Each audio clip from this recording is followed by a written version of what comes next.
Hey guys, my name is JC and welcome back to another gameplay video featuring Yeva, Nature's Herald.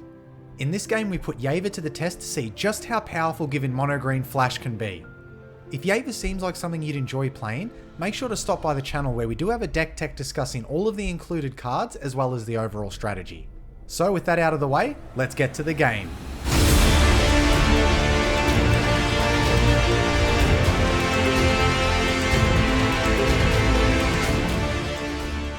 Okay, so it looks like we won the die roll and we're going first. Let's see what our opening hand looks like.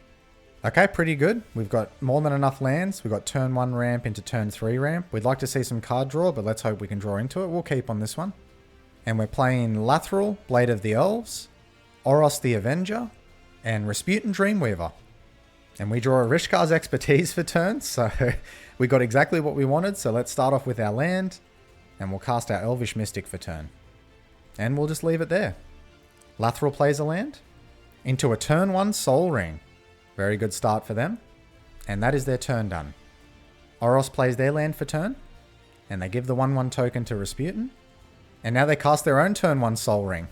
So it certainly looks like mana isn't going to be a problem for some of the players. And now they cast a Blight Sickle. Equipped creature gets +1/+0 and has Wither. So normally we're used to being a pretty fast deck at the table, but it looks like that might not be the case at the moment. And that's Oros's turn ended. Rasputin plays a land, and they just leave the turn there. We draw an Apex Altasaur, so that's going to be really great, especially for the elf player, being able to wipe out their board.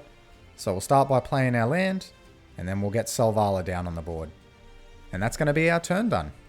Lathril plays a land. Now do we see their commander come down? And we do. Lathril enters the field, and they leave the turn there. Oros plays their land for turn, and a Reliquary Tower, so they have no maximum hand size. And now this time the Forbidden Orchard trigger's going towards us, so they're giving us a body, which we definitely appreciate. We do have cards that synergize with the number of creatures we have. And now they cast a Hedron Archive, and that is their turn done. Rasputin plays their land and sacks it, and now they cast a Felwar Stone. And that is it for their turn. Now, judging by the board state so far, the player I'm most worried about is actually Oros the Avenger, because its ability to be able to pay 2 and a white and deal 3 damage to each non-white creature usually means it's going to wipe our entire board. So I'm really glad we have Apex Altasaur in our hand. We have to basically get to the mana to be able to cast it, to take care of it and not let it be able to get its combat damage trigger off. Now, we did draw Beast Whisperer for turn, which I'm really glad to see. That's card draw online for us. So I think to start, we'll activate Selvala. And we're going to cast our Beast Whisperer. Now that actually does get countered. There's a Force of Will. And it looks like it's from the Rasputin player. So we can't do anything about that, unfortunately. So they definitely don't want to see our card draw engine get online, which is a good idea. It's definitely a very powerful card in the deck. So I think from there, unfortunately, we're just going to have to finish up by casting a Boreal Druid. And we will just have to leave our turn there. Lathril plays a land for turn. And now they cast a Fyndhorn Elves. And now the Lathril player casts a Demonic Tutor. And now they cast Stoneforge Masterwork. Equipped creature gets +1/+1 for each other creature you control that shares a creature type with it. Well, that's going to be quite powerful in their deck. It's not a problem just yet, but later on it probably will be.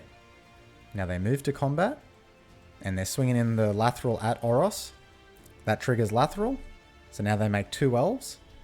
And that's their turn done. Oros plays their land for turn. And now they actually sack their Hedron Archive to draw 2 cards. So it seems they're not ready to get their commander down just yet. And now tapping their Forbidden Orchard, they give the Spirit token to Rasputin. And that's their turn done. Rasputin plays a land. And it looks like they're leaving the turn there, and judging by their interaction with us in the previous turns, they're probably holding up counter magic, so that's something we're going to have to keep in mind as we move into our next turn. Now we do draw Song of the Dryads, which is really great to see, because that'll be an answer to Oros when it does come down. Or at least any other problematic permanents that we don't like to see. So let's start off by playing our land for turn. And I think at the moment it makes the most sense for us just to pass the turn and wait until the Rasputin player's end step before we do anything. Which we can already see the strength of the deck here. We know that there's a player that probably has mana up and looking to interact. So by us not being able to cast anything until we hit their end step, it helps us avoid some of the counter magic. Lathril starts by equipping their Stoneforge Masterwork onto their Lathril. So now it's a 5/6. And now they also cast an Elvish Archdruid. So that's going to be a lot of mana for them. If it resolves, let's see if Rasputin has anything to say about it. They don't. They allow it to go through. So now they move to combat. And once again, they're sending their Lathril at the Oros player. And it looks like they're also sending 2 Elves over at the Rasputin player. They just allow the damage through. That triggers Lathril. So with 7 damage, they're going to be making 7 Elves. And that is it for their turn. Oros plays a land. And now they cast a Solemn Simulacrum. So they go search their library for a basic land, put it into play tapped. And now they're tapping their Forbidden Orchard, giving Rasputin a token again. And now they cast a Blasphemous Act. Well, that's a little unfortunate for us. All we'll do is we'll float some mana in response. And then we'll allow that to go through. When Solemn dies, it triggers, so now they can draw a card. Now what we'll do here is we'll attempt to cast our commander. Unfortunately, I wanted to try to wait until Rasputin's end step, but I don't really want to lose the mana here, so let's see if it goes through. It does. And that is it for their turn. So while that did hurt us a fair bit, I'm glad to see that Blasphemous Act go through because the Lathril player was certainly starting to get out of hand.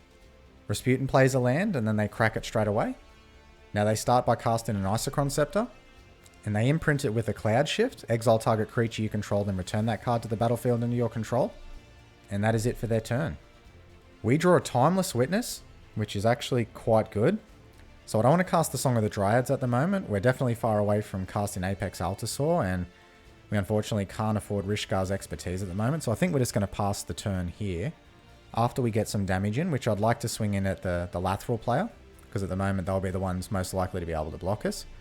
So we'll just get some of that damage in there, and then we'll leave the turn. Lathril starts by casting a Dwynen Guiltleaf Dane. Other elf creatures you get +1/+1, and when it attacks you gain 1 life for each attacking elf you control. And then they also cast a Vampiric Tutor in their main phase as well. And that is their turn done. Oros plays a land, and now they start by casting their commander. They tap their Forbidden Orchard and give us the Spirit token. And now they move to equip their Blight Sickle onto their commander. And that is their turn done. Rasputin plays a land. And now they cast their commander, Rasputin Dreamweaver. It enters the battlefield with 7 dream counters on it. You can remove a counter to add a colorless, or prevent the next one damage that will be dealt to Rasputin. And at the beginning of your upkeep, if it starts the turn untapped, you put a dream counter on it, and it can't have more than 7 dream counters on it. So quite an interesting commander, that's for sure. I'm really interested to see in what it actually does, what it plans to do. So it looks like they're removing all the counters off of it, adding 7 colorless mana. Now they're using their Isochron Scepter. So they'll be casting Cloud Shift targeting their commander here. So that's going to flicker Rasputin. It gets 7 counters back. So now they can add up to 7 colorless mana. So it looks like they're going up to 10 mana here. And they're casting Kozilek, Butcher of Truth. Well, that's a pretty scary card to see come down. Makes us very happy to have the Song of the Dryads in our hand. Though truthfully, we really wanted to use it on the Oros commander. And it looks like that's their turn done. So let's start by casting our Timeless Witness. So that ETBs, and I'm actually going to target our Selvala here. Because with Apex Altasaur in our hand, if we can get that on the board with Selvala, that's going to generate a lot of mana for us. And I feel like Rishkar's expertise in combination with Apex Altasaur is going to draw us a lot of cards as well. And now let's move to our turn. We draw a Growing Rites of Itlamok. Interesting. Now the real question here is, do we put the Song of the Dryads on the Kozilek if we think it's going to come and swing at us? Or do we feel we're going to get at least 1 turn before it does come over our way? Look, I'm going to take a little bit of a risk here and hope that they don't actually swing over our way, so I'm just going to pass the turn here. I mean, if it ends up being they do, it's going to punish us quite severely, but it's the risk we take. I just have a feeling that we may get 1 turn. If we get at least 1 turn and we can land our Selvala, we might be able to turn the game around a little bit more back in our favour. Let's just hope that Lathril or Oros does something a little more scary than we do to attract a bit of attention from that Eldrazi. So Lathril starts by casting Canopy Tactician, a nice 4 mana ramp piece. And now they also cast a Deathrite Shaman. They just pass through combat and leave the turn there. Now something else we really don't want to happen is have the Oros player swing in and deal damage, because we will lose our Timeless Witness and Spirit token. So if Kozilek does swing in at us, unfortunately we're going to have to lose a couple of lands whether we like it or not. So I'm just really keeping our fingers crossed that it doesn't happen that way. So they start by casting a Core Cartographer, getting the planes onto the battlefield tapped, and they just leave their turn there. So it looks like everyone's a little nervous about where this Eldrazi is going to go. Rasputin triggers, so it gets a dream counter. They play a land for turn, and they crack it straight away. Now they start by casting a Thassa Deep Dwelling. So they've got a Flicker creature online, which just means that they're going to be able to generate an insane amount of mana with their commander. And now they cast an Esper Sentinel. Now they activate their Isochron Scepter, and once again their Cloud Shift is targeting their commander. Oh, and now they begin by casting a Time Twister. Well, I think we've got to get our Selvala out of our hand here. That was a little bit unfortunate. I wasn't expecting that. But she's too important to our game plan anyway. If that means that it's going to attract the attention of Kozilek, well, so be it. We don't have much of a choice, but I don't think we're going to draw into anything else that's going to help us get ahead in the situation. I'm just very sad to lose our Apex Altasaur and our Song of the Dryads. In fact, I'm sad to lose all of the cards in our hand. They were all pretty good. Now we draw into a couple of Mana Dorks and a Great Oak Guardian, so not too great. It's a lot of mana, but unfortunately nothing to do with it. And now Rasputin casts a Cloud Blazer. So when it ETBs, they gain 2 life and draw 2 cards. And Forbidden Orchard is tapped in response, and they're giving us the token. So while that might seem like a charity, they may be encouraging the Kozilek to swing over our way because we're going to have the sack fodder. So just for this particular turn, I'm not actually happy to get the Spirit token. But now they actually cast Path to Exile, targeting the Kozilek. Well, we're very happy to see that. Let's just keep our fingers crossed that Rasputin doesn't have any instant speed counter magic to stop that. So Esper Sentinel triggers firstly, and they do pay for it. And it looks like that goes through, fortunately. So we can breathe a little bit of a sigh of relief, thanks to our friend Oros over there, getting us all out of a little bit of a sticky situation. So once we hit our turn, what we're really hoping to see is just some form of card draw. If we can get that online, then we can actually start doing some pretty crazy things. And now they cast Nim Deathmantle. Equipped creature gets +2/+2, Intimidate, and is a black zombie. When a non-token creature is put into a graveyard from the battlefield, you can pay 4. If you do, return that card to the battlefield and attach Nim Deathmantle to it. So they just move straight through combat. Thassa triggers on the end step, targeting their Rasputin. So now it re-enters the battlefield back with its 7 counters. And after all of that, that is their turn done. We draw a Quest for Renewal, which is a really, really good card, but again, it's not going to help us much if we don't have any card draw online. So let's at the very least start by playing our land for turn. Because the Oros is on the battlefield, I don't really want to get Elvish Archdruid and Llanowar Tribe down until the last moment when we actually can. And I don't actually want to get the Quest for Renewal down either, because I feel like it might paint a bit of a target on our backs, so I think we're just going to have to pass the turn here. Lathril plays a land for turn. Now they cast a Temur Sabertooth. Okay, so they're going to be able to bounce creatures. They have a little bit of protection on board. And so they pass through combat. And they are just leaving the turn there. Oros plays a land for turn. And now they cast a Brash Taunter. When it's dealt damage, it deals that much damage to target opponent. It has Indestructible, and you can pay 3 to tap it to make it fight another target creature. Now they move to combat. And they're swinging in their commander at the Rasputin player. They take the damage. Now their trigger goes on the stack. Now I have a feeling that they are going to pay it, especially because they'll wipe the Rasputin player's board. So in response, what we'll do is we'll cast our Elvish Archdruid in response. So that's going to give other elf creatures we control +1/+1. So that'll actually temporarily buff Selvala and keep her alive. And now they cast a Blasphemous Act. Well, that is definitely something we didn't want to see there. Not at all. Esper Sentinel triggers first. And they pay for it. Looks like the Rasputin player is floating colorless mana in response. Now it moves to us. We're going to float some mana too, so we'll activate Selvala here. And then unfortunately that will go through. Nim Deathmantle triggers and they bring back their commander, using its ability. Now they also return their Cloud Blazer. And we actually have a scoop from the Lathril player, unfortunately. So they might have seen too many board wipes and feel they couldn't come back in the game. And now Brash Taunter triggers and it was dealt 13 damage. So they can choose to point that at any player. And they actually pointed at the Rasputin player, thankfully. Now in response, we're going to get our commander back out here. So we'll flash Yeva back out. In response, it looks like they tap Forbidden Orchard and give us a Spirit token. We'll gladly accept it.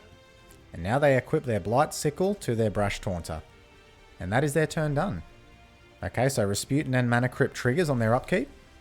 Luckily, they don't lose the 3 life to their Mana Crypt, which is becoming quite important at the moment. Now they start by playing a land. And they cast a Grand Abolisher. Well, that's quite a dangerous card. Though I don't think either of us were going to be responding to anything they were doing on their turn anyway. And now they cast an Eldrazi Displacer. Well, with 6 cards in hand and their commander being able to provide them with a lot of colourless mana, this could be quite a dangerous turn for them. So they start by flickering their commander. They add 7 colourless mana to their mana pool. Now they use their Eldrazi Displacer again. And this time they're using it to target their Cloud Blazer to draw some cards. And unfortunately we have the Oros player scoop in as well. So it seems they've also seen enough.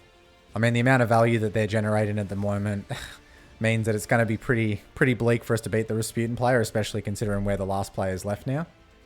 And the Rasputin players actually told us now that they have the infinite mana and infinite draw steps, so they have taken the win there. And what a win. That was actually quite a cool deck. I've never played against Rasputin before, and I actually really enjoyed all the synergies they have in the deck. So let's leave it there, guys, and let's go to the wrap-up. So that game was a little tough. Between the counter for our Beast Whisperer and 2 board wipes, we certainly had our work cut out for us. But funnily enough, I think the key moment that really hurt our chances from winning that game was that Time Twister.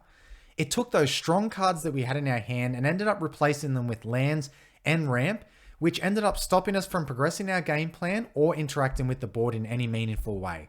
In saying this, it's important to see how a deck performs in a tough game and whether it can hold its own. Though we were never really in a winning position in that game, it never really felt like we were out of it either, which was great. The Lathril player had a strong start, and they were certainly in a strong position at one point in the game. But, like us, coming up against 2 board wipes and having no card draw online just set them too far back. The Oros player seemed to play Table Police more than anything else in this game, and I don't think we got a chance to see what their deck could really do. But in saying that, they did come up against 2 creature-based decks at the table, which was certainly a good matchup for their commander. The Rasputin player had a really good game. They were able to interact when necessary, the 2 board wipes certainly helped them more than it hurt them, and when the time was right, they were able to get their value engines online and take the game when the table was out of answers. Well, that's it for today's video. I hope you enjoyed today's game and got some inspiration to build or play your own Yeva list. Until next time, guys.